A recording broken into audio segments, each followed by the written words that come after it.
जो उनके विरोध में है देश में राजनीतिक लोग, एक एक करके किसी को सीबीआई, किसी को ईडी, किसी को इनकम टैक्स, किसी को अलग अलग झूठे आरोपों में जेल में डाल देना। और अब तो नए कानून संविधान संशोधन करने की तैयारी में है, जहां प्रधानमंत्री, मुख्यमंत्री, सांसद को 30 दिनों के अंदर अपने पद से हाथ धोना पड़ेगा अगर आप जेल में रहे तो।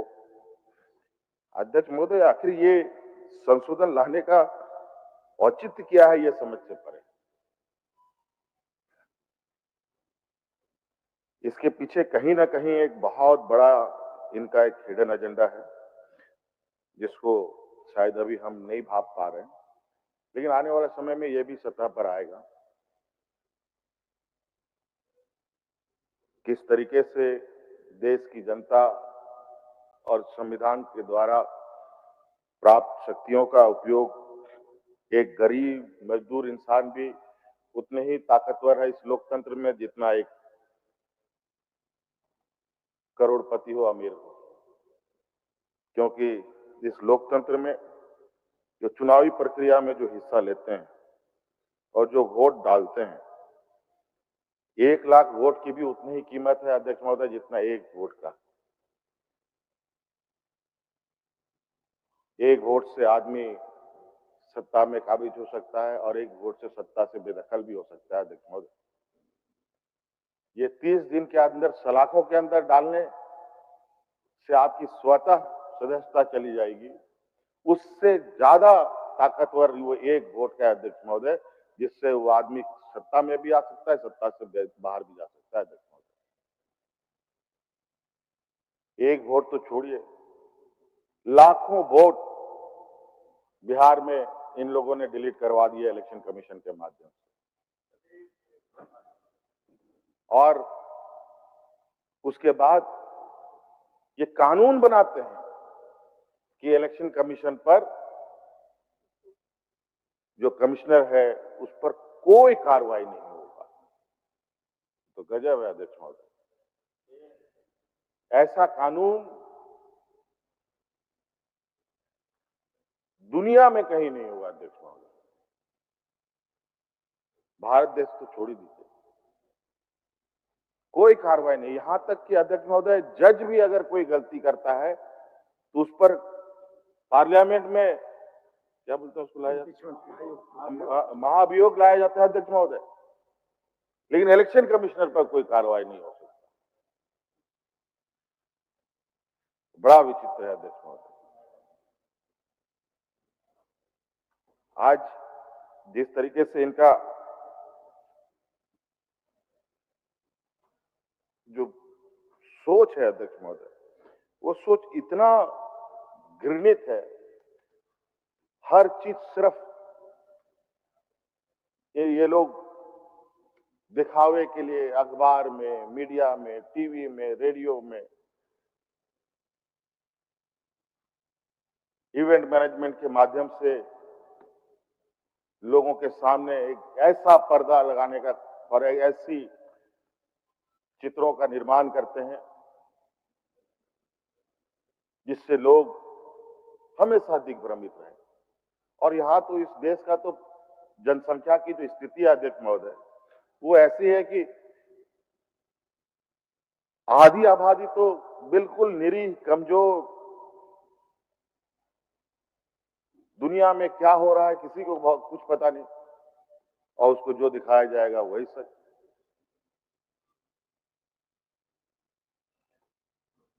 आज वही काम इनका चल रहा है अध्यक्ष महोदय।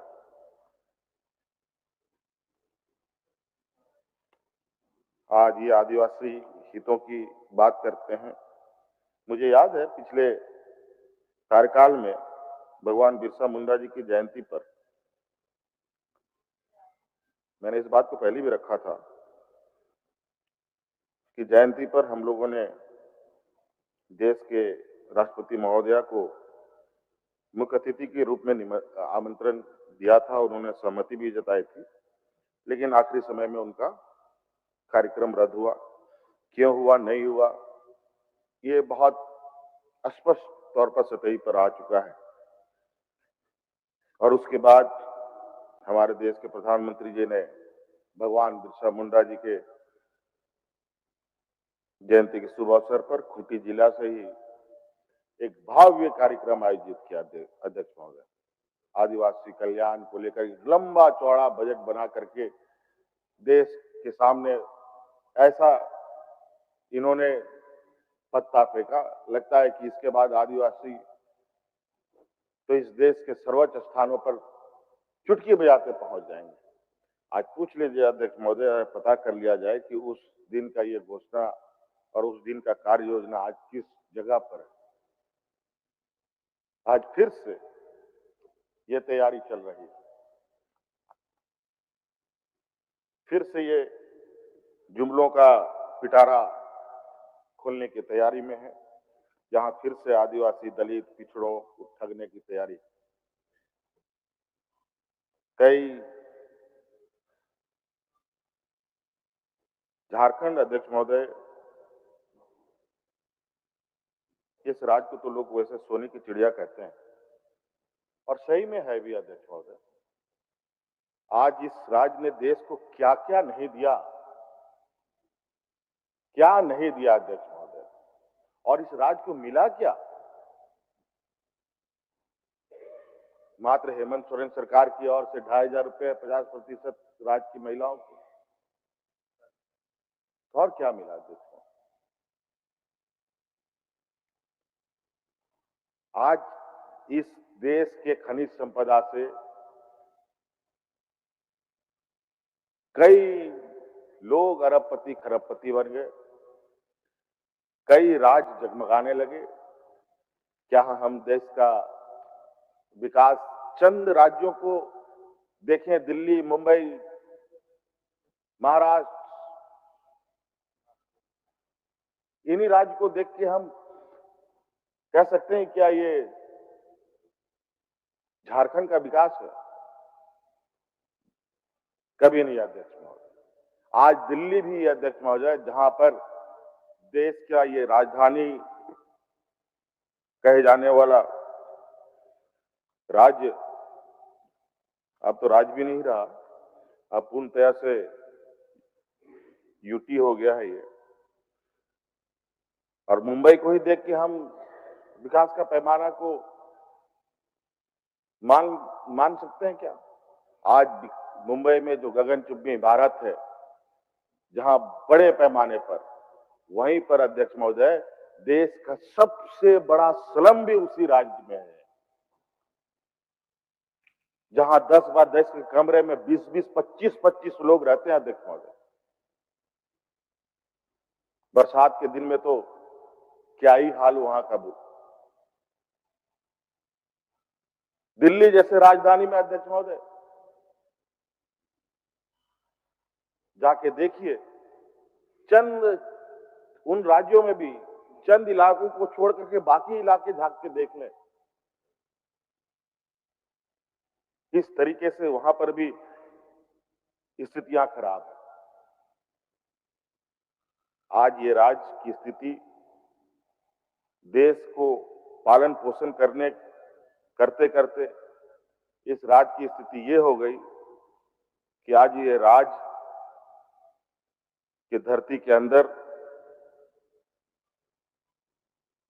बड़े पैमाने में, झारखंड के धरती के अंदर आग लगी हुई है अध्यक्ष महोदय। धनबाद, अभी तो इधर रामगढ़ विधायिका का भी कंप्लेन आया था, इधर रामगढ़ तरफ में भी कोयले में आग लगने लगी है धरती के नीचे।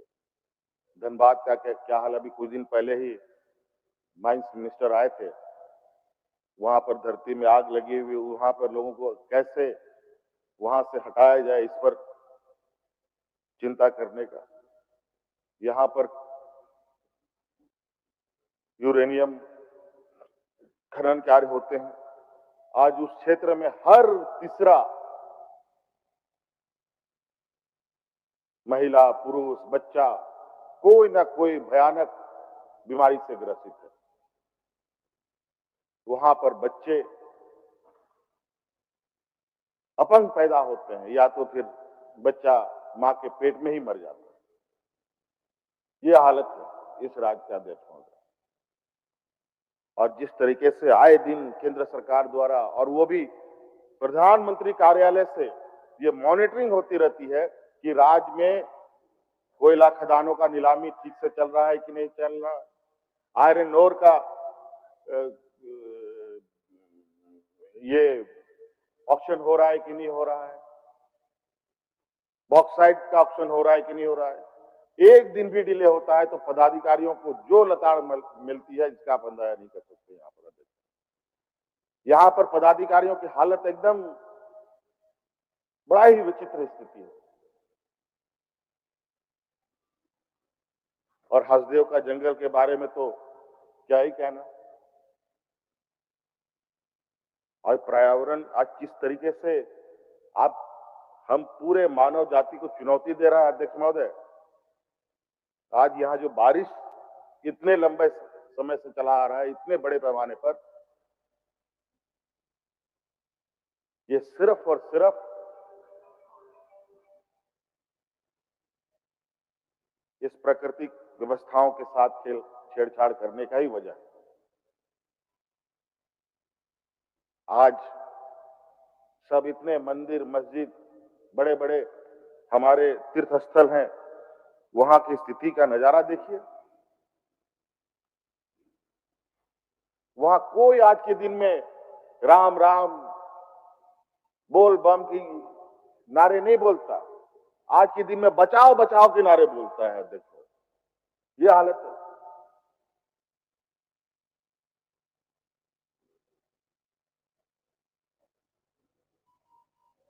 अध्यक्ष महोदय, अब हम तो इस विषय पर भी चिंतन करेंगे अध्यक्ष महोदय। जिस तरीके से खनन पट्टे आवंटन हो रहे हैं और जिसको लेकर सभी खनन कंपनियों को कंपनसेटरी फॉरेस्ट के लिए जमीन उपलब्ध करानी पड़ती है, पता चला कुछ दिनों के बाद इस राज्य में या तो खनन कार्य हो रहे हैं या तो बाकी फॉरेस्ट एरिया है, यहाँ के आम लोगों को रहने का जगह ही नहीं। 60% क्षेत्र हमारा इस राज्य में जंगल झाड़ से आच्छादित है अध्यक्ष महोदय। मात्र 30% की जगहों पर ही हम विचरण करते हैं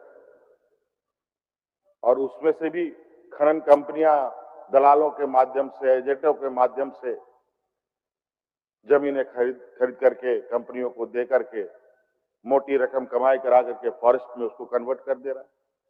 और फॉरेस्ट का मकड़ जाल इस तरीके का है कि मकड़ का जाल भी फेल।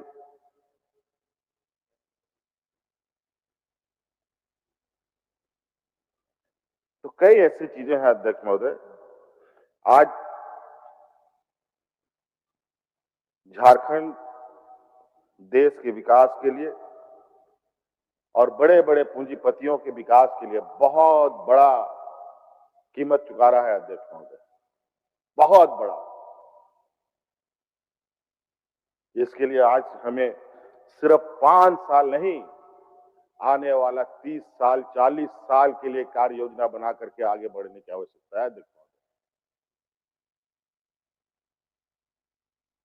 और हमारे विपक्ष बिल्कुल बगुलों की तरह हमारे हर कदमों पर ये नजर रखते हैं कि कहां कैसे इसको यहाँ के लोगों के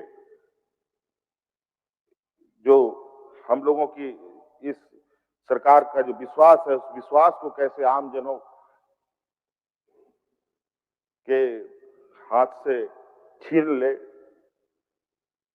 इसको लेकर आए दिन कुछ ना कुछ षड्यंत्र करते रहते हैं। अभी बहुत सारी चीजें आप देखे होंगे घटना में, कुछ कुछ चीजें आज देख लीजिए अध्यक्ष महोदय। राज्य में, शहर में जिस तरीके से योजनाएं गति ले रही हैं, आज फ्लाईओवर को लेकर किस तरीके से राजनीतिक दुकानें खोली गई। और आज देख लीजिए इस बारिश में उन फ्लाईओवरों ने कितना इस रांची शहर के लोगों को राहत पहुंचाई अध्यक्ष महोदय। और आज अभी हम लोग विचारों में ही हैं और आज एक रिम्स 2 के नाम पर राजनीतिक रोटियां सेकी जा रही है और इतना गंदा राजनीति अध्यक्ष महोदय आप अंदाजा नहीं लगा सकते। इन लोगों ने बैठकों में इतने बुरी षड्यंत्र इन लोगों ने रच रखी है। इनको लगे कि विकास कार्य एक कोने पर और राज्य की जनता का जितना भरपूर उपयोग करके इनको सरकार के खिलाफ खड़ा करो, इसके लिए बड़े पैमाने पर इनका लोगों के बीच में फंडिंग भी ये कर रहे हैं और फंडिंग करा करके लोगों को विरोध में खड़ा करना। बहुत सारी बातें अध्यक्ष महोदय, मुझे तो लगता है कि मैं इनको क्या बोलूं। आज ये लोग कई जगहों पर चुनाव राज्यों में इन लोगों ने संपन्न किया। कितने झूठ बोले इन लोगों ने अध्यक्ष महोदय। आज इन लोगों ने एक भी वादा पूरा किया हो जो बताएं। मैया सम्मान योजना को लेकर के तो ये लगभग सभी राज्य जीत लिए जितने उसके बाद चुनाव हुए, लेकिन देखिए आज कहां किनको मिला। और आज सीमित संसाधन में भी आज इस राज्य की गरीब महिलाओं को हम लोग हर महीने आर्थिक सहायता उपलब्ध करा रहे हैं अध्यक्ष महोदय। इनका स्थिति तो देखें तो ऐसे ठगों की ये जमात है और पैसे को लेकर ये लोग सिर्फ एक संवैधानिक संस्था इन्होंने अपने जेब में रख लिया और पैसे का नोट का मशीन छापने का मशीन तो इन लोगों ने अपने घर पे लगा लिया अध्यक्ष महोदय। इसी के बदौलत देश में आज तक ये लोग अपना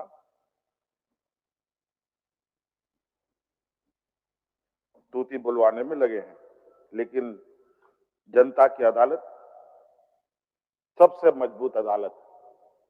अगर जनता को समझ में आया कि यह झूठ और सच के बारे में फर्क पता चला तो अच्छे अच्छे लोग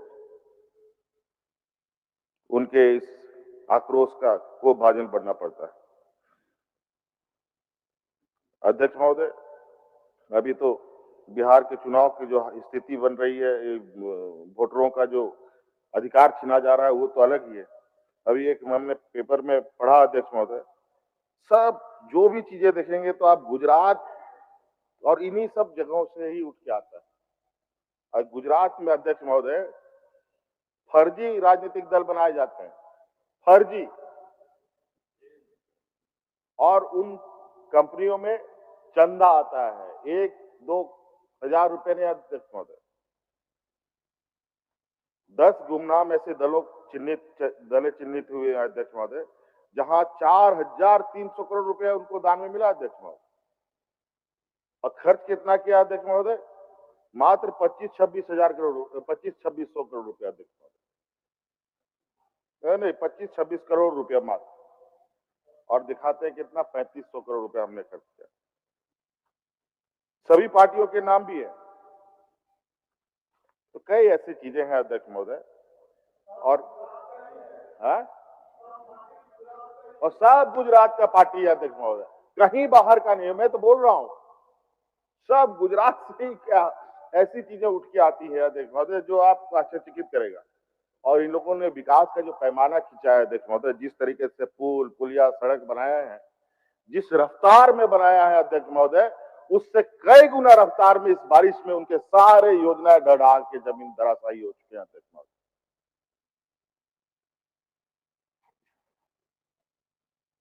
सारे के सारे योजनाएं, चाहे वो अयोध्या का हो, चाहे वो दिल्ली का हो, चाहे वो जम्मू कश्मीर का हो, चाहे उत्तराखंड का हो, चाहे हिमाचल का हो, कहीं का भी योजना हो अध्यक्ष महोदय।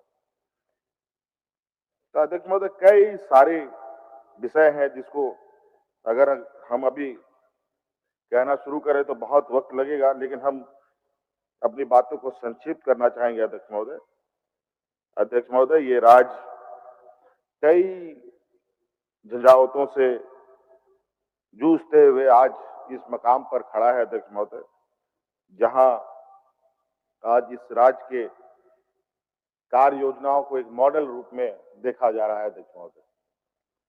आज हमारी चीजों को कई राज्य हमारे कार्यों से प्रभावित भी,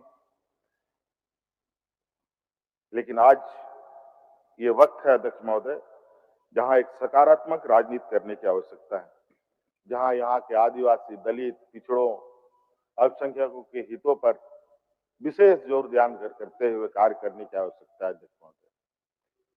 हमारे विपक्ष के लोग झारखंड के जनप्रतिनिधि है अध्यक्ष महोदय, ना कि दिल्ली, मुंबई, गुजरात के जनप्रतिनिधि हैं, और इनका कर्तव्य बनता है अध्यक्ष महोदय कि सबसे पहले उनको झारखंड हित में विचार करना चाहिए, ना कि इनके व्यापारी मित्रों के हित में विचार करने की आवश्यकता। इसलिए अध्यक्ष महोदय,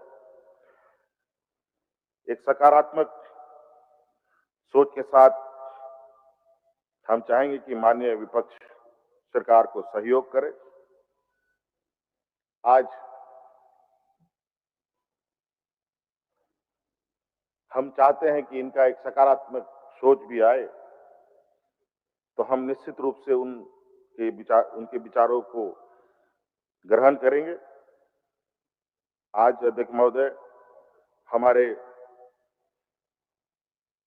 सभी क्षेत्रों में, चाहे वो शिक्षा के क्षेत्र में हो, खेतीबाड़ी के क्षेत्र में हो, स्वास्थ्य के क्षेत्र में हो, रोजगार के क्षेत्र में हो, सभी क्षेत्रों में हमें बड़े पैमाने पर काम करने की आवश्यकता है।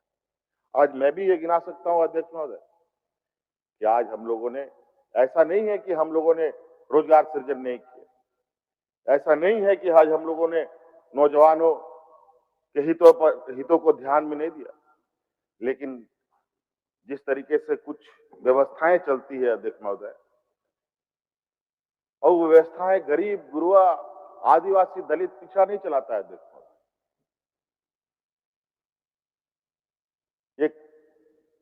एक सरगना, एक गिरोह के रूप में कुछ कार्य चलते हैं पूरे देश के पैमाने में, जहां अलग अलग जगहों पर अलग अलग क्षेत्रों पर अलग अलग कार्यों पर व्यवधान डालने का प्रयास होता है अध्यक्ष महोदय।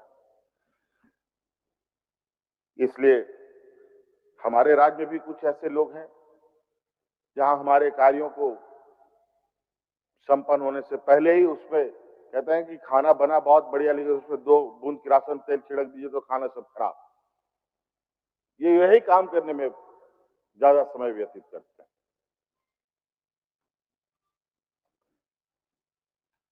तो अध्यक्ष महोदय, बहुत सारी चीजें हैं। हम आज के इस मॉनसून सत्र में हमारे सभी माननीय विधायकों ने, माननीय सदस्यों ने सदन के सभी वाद विवाद में हिस्सा लिया। इन सभी का आभार। आपने बहुत संवेदनशीलता के साथ इस सत्र को चलाया, आपका भी बहुत बहुत साधुवाद। सभी आज के इस अंतिम पड़ाव में आप सभी लोगों का बहुत बहुत धन्यवाद करते हुए मैं अपनी वाणी को समाप्त करता हूं। जोहार। माननीय सदस्यगण, यह सदन तृतीय मानसून सत्र के रूप में 1 अगस्त से 7 अगस्त 2025 तक आहूत था, परंतु बीच में आदरणीय दिसम गुरु श्री शिव सोरेन के निधन के आलोक में 4 अगस्त 2025 को सदन स्थगित की गई। पुनः सदन नेता का प्रस्ताव प्राप्त होने पर 22 अगस्त 2025 से 28 अगस्त यानी आज 2025 तक के लिए तृतीय मानसून पूरक सत्र चलकर आज समाप्ति की ओर है। इस सत्र में कुल 324 प्रश्न स्वीकृत की गई, जिसमें 107 अल्पसूचित, 183 तारांकित, तथा 34 अतारांकित प्रश्न शामिल है। शून्य काल की कुल 70 सूचनाएं स्वीकृत हुई, कुल 21 निवेदन प्राप्त हुए, कुल 34 ध्यानाकर्षण प्राप्त हुए, जिसमें से 20 स्वीकृत हुए तथा 4 ध्यानाकर्षण सदन में उत्तरित हो पाए। इस सत्र में कुल 34 गैर सरकारी संकल्प प्राप्त हुए। इस सत्र में प्रथम अनुपूरक बजट सहित 5 अन्य राजकीय विधेयक, झारखंड राज्य विश्वविद्यालय विधेयक, झारखंड व्यावसायिक शिक्षण संस्थान शुल्क विनियम विधेयक, झारखंड कोचिंग सेंटर नियंत्रण एवं विनियम विधेयक, झारखंड सूक्ष्म लघु एवं मध्यम उद्योग विशेष छूट विधेयक तथा झारखंड प्लेटफॉर्म आधारित गीग श्रमिक निबंधन और कल्याण विधेयक 2025 सदन में उपस्थापित किया, तदुपरांत सदन द्वारा पारित किया गया। प्लेटफॉर्म आधारित गीग श्रमिक विधेयक से झारखंड के वर्तमान सरकार का सामाजिक न्याय एवं सामाजिक सुरक्षा के प्रतिबद्धता की दिशा में एक महत्वपूर्ण कदम है। गीग श्रमिकों की पहचान, लाखों युवाओं के लिए सामाजिक सुरक्षा की गारंटी, कानूनी सुरक्षा, प्लेटफॉर्म कंपनियों की जवाबदेही तय करने के लिए लाए गए विधेयक एवं सदन द्वारा पारित एक मिसाल कायम करेगा। यह विधेयक झारखंड के गीग श्रमिकों के लिए सामाजिक सुरक्षा एवं न्यायपूर्ण अवसरों की दिशा में ऐतिहासिक कदम साबित होगा। मैं समझता हूं कि यह कानून अन्य राज्यों के लिए एक मॉडल बन सकता है। झारखंड व्यावसायिक शिक्षण संस्थान शुल्क विधेयक राज्य में तेजी से बढ़ती निजी शिक्षा, निजी संस्थानों की फीस संरचना और पारदर्शिता सुनिश्चित करने का सशक्त माध्यम बनेगा। झारखंड कोचिंग सेंटर नियंत्रण एवं विनियमन विधेयक 2025 के माध्यम से राज्य के कोचिंग संस्थानों को एक व्यवस्थित, पारदर्शी और जवाबदेह ढांचे के अंतर्गत लाने का प्रयास है।